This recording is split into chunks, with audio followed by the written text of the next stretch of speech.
Mulai latihan perdana Sinteyong genjot fisik timnas U20. Sinteyong ungkap alasan promosikan 2 jebolan U16 ke timnas U20. Sinteyong ingin pemain timnas U20 tiru Messi main simpel lihat sekitar.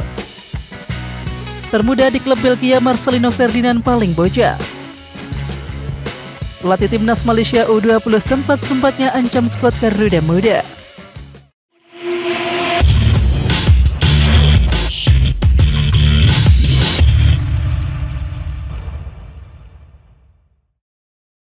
Pelatih timnas Indonesia U20 Sinteyong memilih menggenjot fisik para pemain muda yang dipanggil untuk menjalani pemusatan latihan di Jakarta. Bukan tanpa alasan, Sinteyong kerap memberikan menu latihan terstruktur bagi para pemainnya, termasuk saat menahkodai timnas Indonesia senior di turnamen Piala AFF 2022 lalu.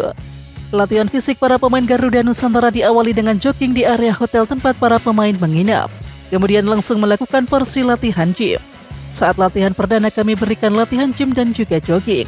Jadi itu untuk memastikan bagaimana kondisi fisik mereka, kata Sinteyong. Sinteyong memimpin latihan perdana timnas Indonesia U20 untuk Piala Asia U20 2023.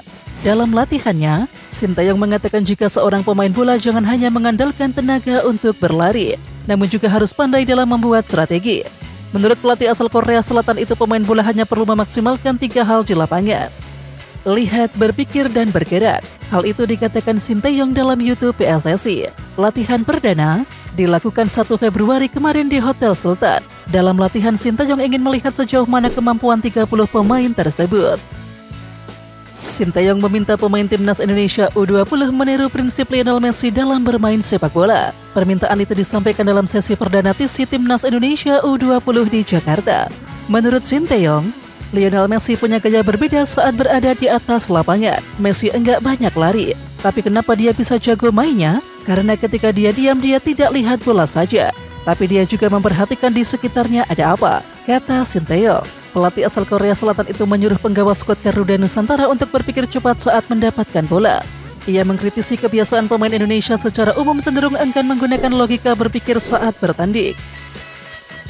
Bintang timnas Thailand Teraton Bunmatan sempat memberikan pengakuan tertarik berkarir di Indonesia dan juga bergabung ke Liga 1.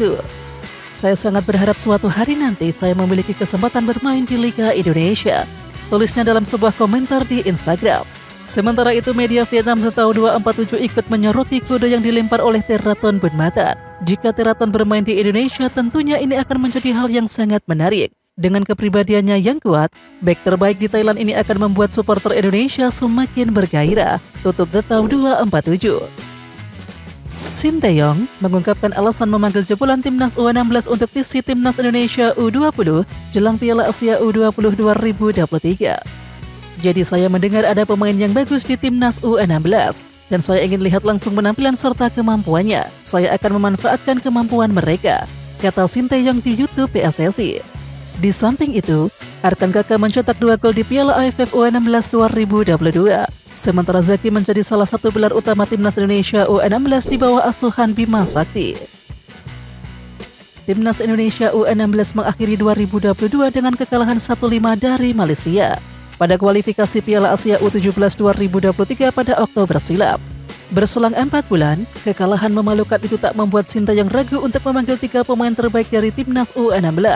3 pemain terbaik timnas U16 yang dimaksud adalah duet bek tengah Iqbal Gwijangge dan juga Sultan Zaki serta penyerang Arkan Kakak. Sementara itu, pada TC kali ini timnas U20 dilanda krisis pemain. Usai Persija Jakarta menolak mengirim pemainnya dan juga Marcelino Ferdinand sudah bergabung ke klub Belgia. Berarti Sinteyong cuma memiliki 20 pemain yang memenuhi panggilan. Marcelino Ferdinand memilih bergabung klub kecil yang berlaga di kasta profesional daripada masuk klub besar tetapi ditaruh di Liga Amatir. Di antara klub besar yang sudah membawa Marcel ke markas besarnya adalah Yonkhagen, klub langganan kompetisi Eropa di Liga 1 Belgia. Sementara itu, Yonkhagen telah mengetes kemampuan wonderkid Indonesia tersebut dalam trial berdurasi 1 pekan, tetapi tak bisa membuat Marcelino Ferdinand terkesima. Marcelino Ferdinand tak tertarik dengan rencana bermain di kasta ketiga bersama Yonkhagen. ketika KMSK Denza mengumumkan transfer Marcelino Ferdinand, yakni pada Rabu 1 Februari malam waktu Indonesia Barat, netizen Indonesia berbondong-bondong menyerbu akun klub kasta kedua Liga Belgia itu. Tak hanya dibanjiri beragam komentar, jumlah pengikut pun meningkat tajam. 1 jam setelah pengumuman Marcelino, jumlah follower Denza bahkan sudah meningkat 3 kali lipat. Dari sekitar 10.000 follower sebelum kabar peresmian, melonjak hingga 30.000 follower. Jumlah pengikut Denza sekarang sudah melebihi 75.000 follower. Ini artinya, terdapat peningkatan lebih dari 6 kali lipat sebelum Marcelino diumumkan. Pemain dari Persebaya Surabaya itu dikontrak selama 1,5 musim oleh Denza dengan opsi perpanjangan 1 musim. Karirnya memang langsung melejit setelah 2 musim terakhir dipromosikan ke tim senior Persebaya Surabaya. Marcel punya 34 penampilan dan bikin 7 gol untuk bajul ijo. Sementara itu potensi Marcelino semakin terlihat setelah Sintayong mempercayakan pos gelandang kepadanya di Timnas Indonesia. Semakin istimewa karena Marcelino tercatat sebagai pemain paling muda di skuad KMSK Denza. Pelatih Timnas Malaysia U20 Hassan Shazali Waras sempat menebar ancaman kepada lawannya meski tak lolos ke Piala Asia U20 2023. Semua tim di Asia Tenggara termasuk Timnas Indonesia U20 terkena dampaknya. Malaysia dihajar habis-habisan oleh Timnas Korea Selatan U20. Sebenarnya kami sudah bermain bagus di babak kedua dengan mencetak gol, tapi kartu merah itu menggagalkan semua rencana kami, sebutnya.